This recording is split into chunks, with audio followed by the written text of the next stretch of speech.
Assalamualaikum warahmatullahi wabarakatuh. Perkenalkan, nama saya Nindalia Anggraini, nomor induk mahasiswa 205 090 501 111 027.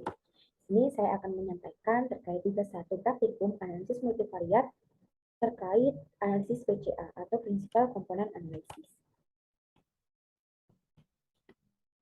Analisis PCA digunakan untuk membentuk variabel komposit sehingga banyak variabel menjadi lebih sedikit dan lebih mudah interpretasi fase analisis atau biasa disebut dengan reduksi variabel. Akan tetapi, variabel baru yang terbentuk nanti akan tetap mengandung informasi dari variabel sebelumnya. Yang kedua adalah transformasi variabel X yang saling berkorelasi menjadi variabel komposit yang dijamin saling bebas. Yang ketiga adalah mengatasi masalah multikolinearitas pada analisis regresi berganda dengan regresi komponen pokok. Tujuan dari analisis PCA adalah untuk menyederhanakan proses komputasi guna mempermudah interpretasi hasil analisis atau pemenuhan asumsi. Untuk tugas ini, saya menggunakan dataset pizza dari 9 brand dengan 7 variabel X, yaitu terkait nutrisi dalam pizza. Sumber datanya sebagai berikut. Untuk variabelnya, itu ada variabel brand, yaitu dari 9 brand tadi, terus ada ID, yaitu nama ID. Dan untuk variabel X-nya, itu yang pertama ada moist, kandungan air per 100 gram tiap sampel. Yang kedua ada protein, kandungan protein per 100 gram tiap sampel. Yang ketiga ada fat, yaitu kandungan lemak per 100 gram tiap sampel. Yang keempat ada ash, kandungan ash per 100 gram tiap sampel. Selanjutnya ada sodium, kandungan sodium per 100 gram tiap sampel, kandungan karbohidrat per 100 gram tiap sampel, dan yang terakhir ada kal, yaitu kandungan kalori per 100 gram tiap sampel. Untuk jumlah datanya sendiri, saya memakai ada 300 data. Oke, setelah ini akan saya tampilkan, yaitu terkait codingan RStudio untuk analisis PCA. Untuk analisis PCA, langkah-langkah yang pertama itu harus impor data dulu, yaitu dengan menggunakan library readr. Data yang sebelumnya disimpan dalam Excel harus di-save dengan format CSV.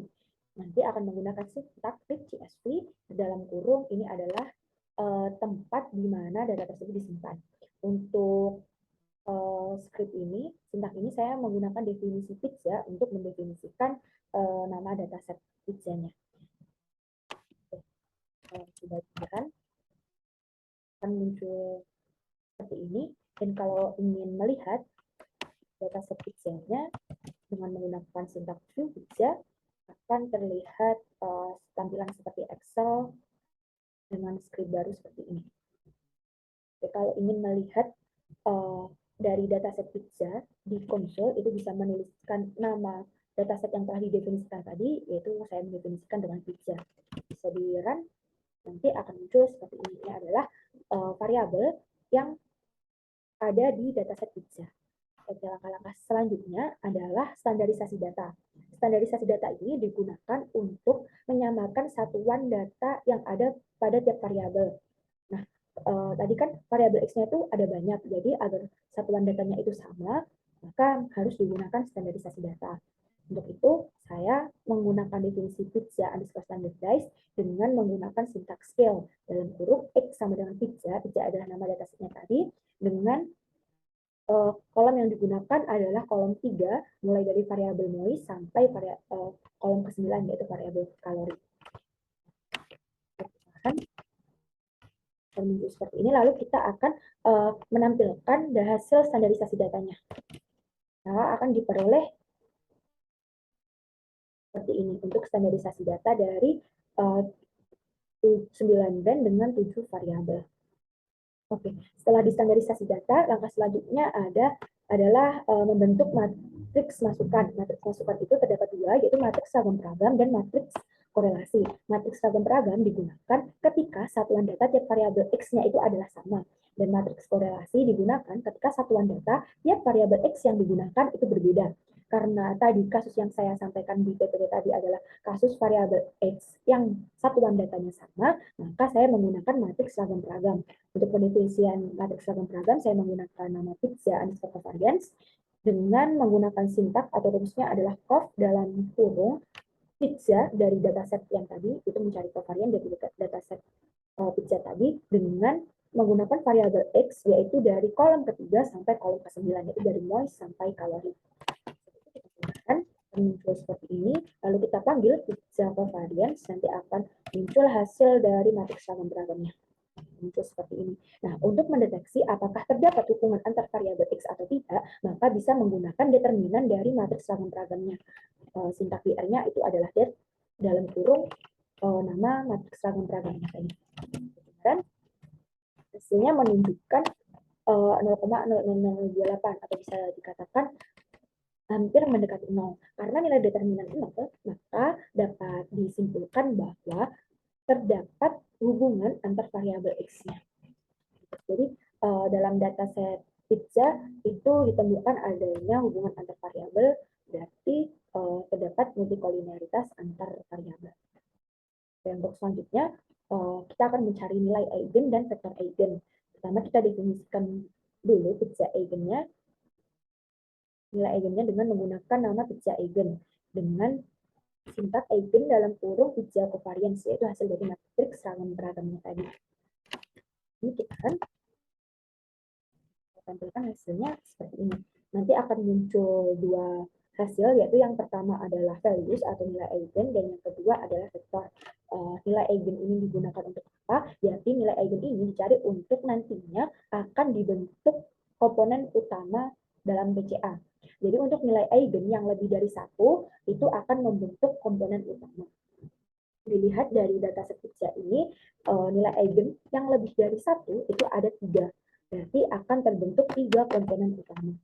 Nah, untuk memvisualisasikannya, selain membaca nilai values, itu juga dapat divisualisasikan dengan plot atau yang biasa disebut dengan scribble. Untuk sintaknya sendiri yaitu plot dalam kurung pizza eigen, yaitu dari hasil nilai eigen, kita ambil $values, itu hasil nilai, yaitu yang ini. Terus xlab itu dari sumbu yang mendatar, berarti itu namanya principal komponen. Labnya itu eigenvalue. Untuk main atau judul dari plotnya itu ada scriptor. Kemudian muncul seperti ini. Nah, ini berupa titik-titik ini adalah nilai eigen. Nah, untuk menghubungkan dari titik-titik ini bisa menggunakan sintak lines dalam kurung pizza eigen $values, yaitu nilai eigen dari dataset pizza.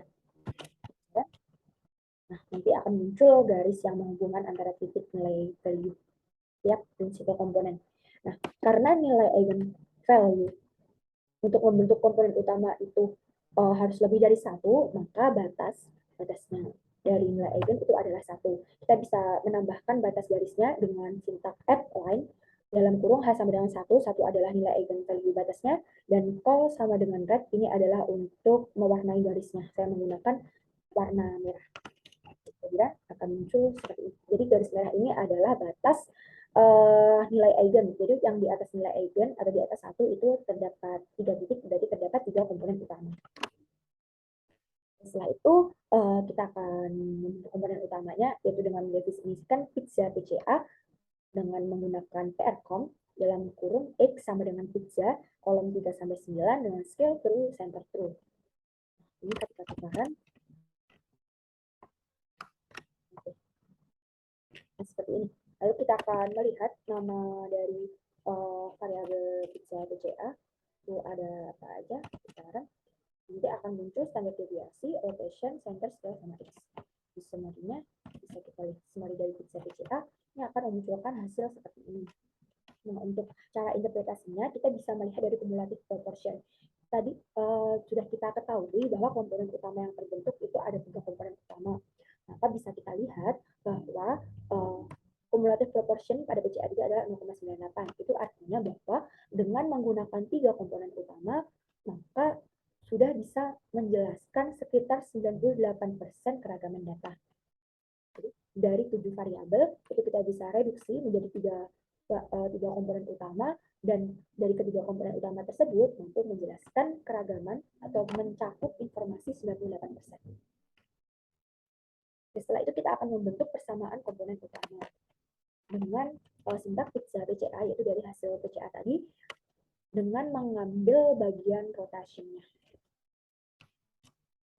maka akan muncul hasil seperti ini. Karena tadi terbentuk dari 3 komponen utama, berarti yang akan kita baca interpretasi hasilnya adalah sampai yang ke PC3.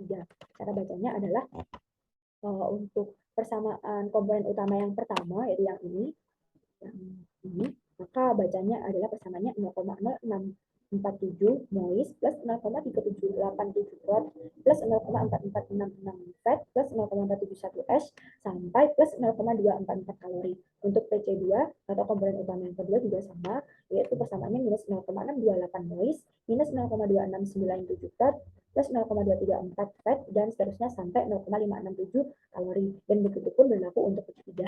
Atau lebih jelasnya, untuk persamaannya akan muncul seperti ini. Untuk persamaan komponen utamanya akan muncul seperti ini untuk komponen utama 1, komponen utama 2, dan komponen utama yang ketiga. Selanjutnya, setelah terbentuk persamaan komponen utama, selanjutnya kita akan rekonstruksi data, yaitu membentuk data yang baru berdasarkan hasil dari komponen utamanya tadi.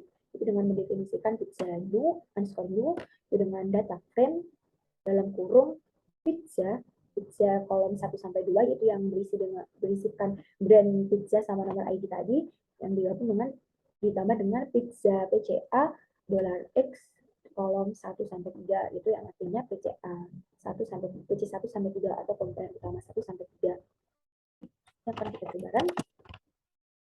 Nah, ini maka kita akan mengetahui bentuk data frame baru dari data pizza itu dengan menggunakan script head dalam kurung pizza new dari nama dataset yang kita definisikan yang baru. Dan itu untuk menampilkan 6 baris utama dari dataset pizza yang baru. Itu akan muncul seperti ini. Ini adalah hasil dataset pizza yang baru dengan 3 komponen. Nah, selanjutnya setelah membentuk dataset yang baru, kita bisa melihat apakah terdapat multikolinearitas atau tidak. Tadi kan analisis PCA salah satunya digunakan untuk mengatasi multikolinearitas data. Kalau untuk mereduksi tadi kan udah berhasil direduksi menjadi 3 komponen utama. Untuk transformasi atau untuk mengatasi multikolinearitas kita bisa cek lagi yaitu dengan ragam-ragam yang baru. Kita definisikan pizza new underscore variance dengan rumus sama of covariance pizza new, yaitu dari dataset pizza yang baru dengan kolom variabel kolom 3 sampai 5, yaitu komponen utama 1 sampai 3. Berarti ini berarti variabel yang baru. Penyebaran.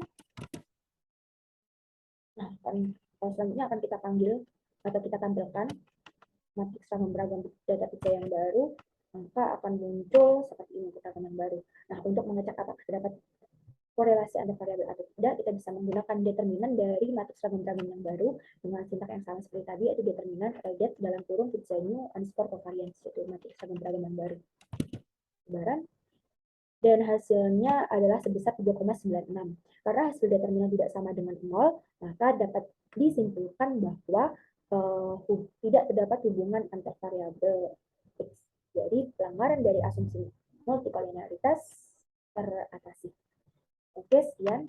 Mungkin dapat saya simpulkan, yaitu dengan menggunakan analisis PCA kita bisa mereduksi data yang awalnya dari mereduksi variabel, dimensi variabel yang dimana awalnya itu terdiri dari 7 variabel, bisa kita reduksi menjadi 3 variabel komponen utama atau variabel komposit, tapi tetap mengandung informasi dari semua variabel yang sebelumnya. Bisa menjelaskan keragaman data sekitar 98%. Dan dengan analisis PCA juga bisa diperoleh penanganan dari asumsi multikolinearitas, terutama ketika menggunakan analisis regresi berganda.